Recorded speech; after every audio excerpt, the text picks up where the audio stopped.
Taoka Kazuo, a very important name in the Japanese underworld, was born in Hiroshima in 1913. His birth came at a time when Japan was undergoing significant changes, both socially and economically. His early life wasn't easy. Growing up in a poverty-stricken family, Taoka faced numerous hardships from a very young age.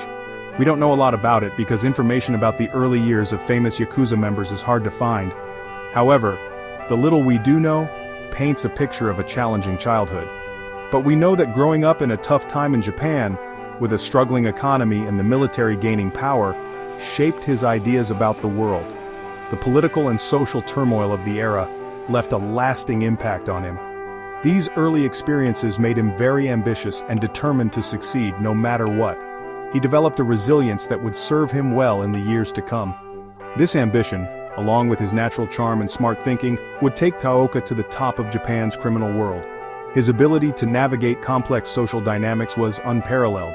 His story begins in the busy port city of Kobe, a center of illegal activity and home to the Yamaguchi-gumi, Japan's biggest and most powerful Yakuza group. Kobe's bustling environment provided the perfect backdrop for his rise. In 1936, at age 23, Taoka officially joined the Yamaguchi-gumi. This marked the beginning of his deep involvement in the Yakuza world. Life in the Yakuza was hard. It was a world where only the strongest and most cunning could survive. It required complete loyalty and a willingness to use violence. Members had to be ready to defend their honor and their group's interests at any cost. Taoka did well in this environment. His intelligence and fighting skills set him apart from others. He was smart and a good fighter, and he quickly became a rising star. His journey from a poor boy in Hiroshima to a prominent Yakuza boss had just begun.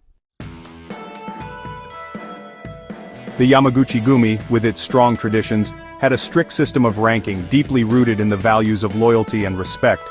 Moving up depended on loyalty, ruthlessness, and making money for the group.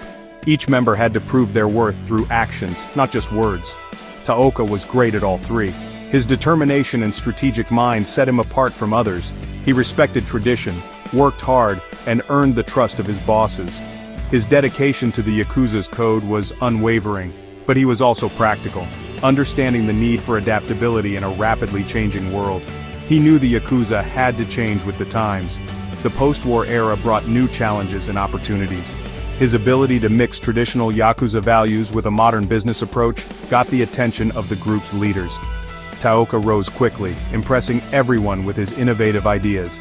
He became well known for his intelligence, ambition, and ruthlessness. His reputation spread quickly within the organization. He kept order and made money from traditional Yakuza activities, like gambling and extortion, ensuring the group's financial stability, and also from new opportunities after the war.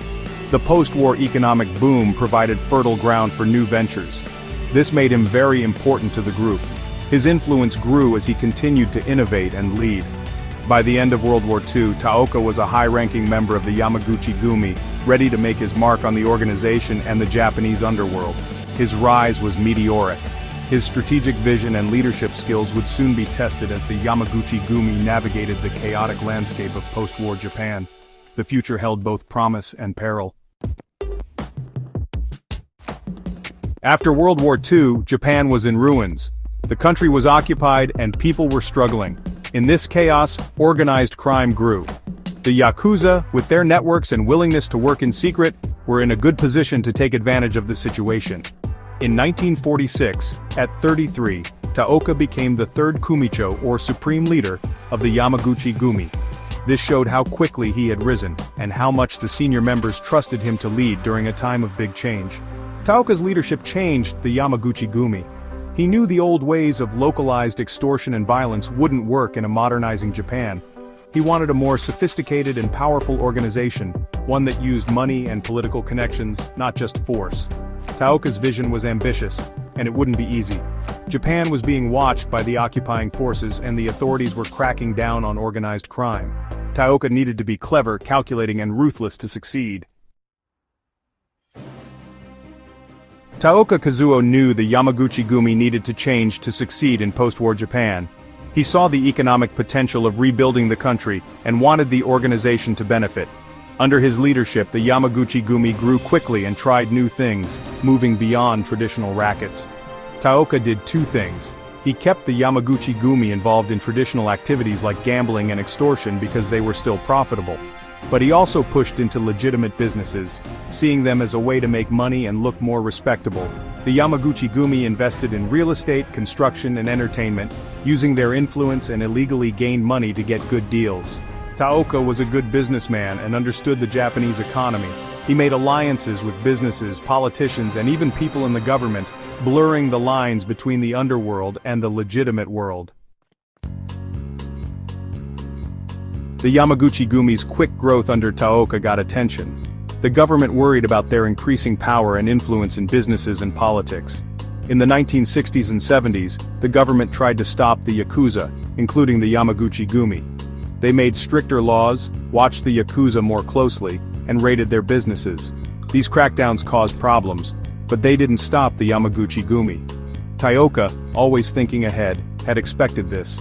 He had made friends in the government and business world which gave him some protection. Despite these challenges, Taoka stayed in charge. He presented himself as a good leader who cared for his men and helped society through the Yamaguchi-gumi's legal businesses. This helped his image and kept some public support, even as the government tried to limit the Yakuza's power. In 1978, Taoka Kazuo almost died. While at a nightclub in Kyoto, a rival gangster shot him in the chest. The bullet, fired close up, missed his vital organs but got stuck in his back. The shooter was from the Matsuda-gumi, a smaller gang that the Yamaguchi-gumi had taken over. He was angry about how Taoka treated his old boss and wanted revenge. This attack showed how dangerous Taoka's world was and the tensions even inside the Yamaguchi-gumi. Taoka lived, but the shooting changed him. He became more cautious and stayed out of sight. Recovering was hard, and it reminded him that he wasn't invincible, and that power in the Yakuza was dangerous. Even after this, Taoka stayed in control of the Yamaguchi-gumi. But the shooting affected his last years. In 1981, 3 years after the shooting, Taoka Kazuo died of a heart attack at 68. This was a big change for the Yamaguchi-gumi and the Japanese underworld. Taoka had turned the Yamaguchi-gumi from a traditional gang into a huge criminal organization, rich and powerful. Taoka's legacy is complicated. He was a ruthless criminal who used violence and intimidation, but he was also a smart businessman who understood how Japan was changing and helped the Yakuza adapt. He presented himself as a kind leader, a protector of Japanese traditions, and someone who helped those in need. This, and his charisma, earned him respect even from people outside the criminal world. Taoka's death created a power vacuum in the Yamaguchi-gumi, leading to fights for control, but his influence is still felt today. His successors have followed his plan, keeping the organization involved in both crime and legitimate businesses. After Taoka Kazuo died in 1981, the Yamaguchi-gumi faced uncertainty. His chosen successor died before taking over, leading to a power struggle. Wakagi Kazuo became the fourth Kumicho in 1984. Wakagi's time as leader was short, filled with internal fighting and police attention. Watanabe Seiji took over in 1989. He wanted to strengthen the Yamaguchi-gumi's power. Under Watanabe, the Yamaguchi-gumi continued to do well, but the police watched them closely. Their legitimate businesses made them look respectable, but they still did illegal things. The Yamaguchi-gumi had influence in politics, finance, and even the media, making them very powerful. But Watanabe's leadership caused problems. Some people thought he was too controlling, and this led to resentment. This would cause a major split in 2015, creating the Kobe Yamaguchi-gumi, a rival group led by former members. The 21st century has brought new challenges for the Yakuza, including the Yamaguchi-gumi, the largest and most notorious syndicate. The Japanese government is cracking down on organized crime with stricter laws and more police action, making it increasingly difficult for these groups to operate openly. Japan's economic problems have also hurt the Yakuza's traditional income from extortion and gambling, forcing them to seek new revenue streams. Also, the public supports the Yakuza less now, as awareness of their criminal activities grows. Some people used to see them as keeping order behind the scenes, but now they are seen as dangerous and bad for the economy, contributing to social instability. The romanticized image of the Yakuza in movies isn't true. Modern documentaries and films reveal the harsh realities of their operations. Despite these challenges, the Yakuza, including the Yamaguchi-gumi, have adapted to the changing landscape. They've moved into cybercrime, drug trafficking, and international smuggling, diversifying their criminal portfolio to stay afloat. They still try to look legitimate by investing in businesses and making friends with politicians, blurring the lines between legality and criminality. The Yamaguchi-gumi is still the biggest and most powerful Yakuza group in Japan, even with internal and external problems, maintaining a significant influence. But the future of the Yamaguchi-gumi and the Yakuza in general is uncertain, as they face unprecedented challenges. With government pressure, social changes, and internal divisions, it will be hard for them to stay on top.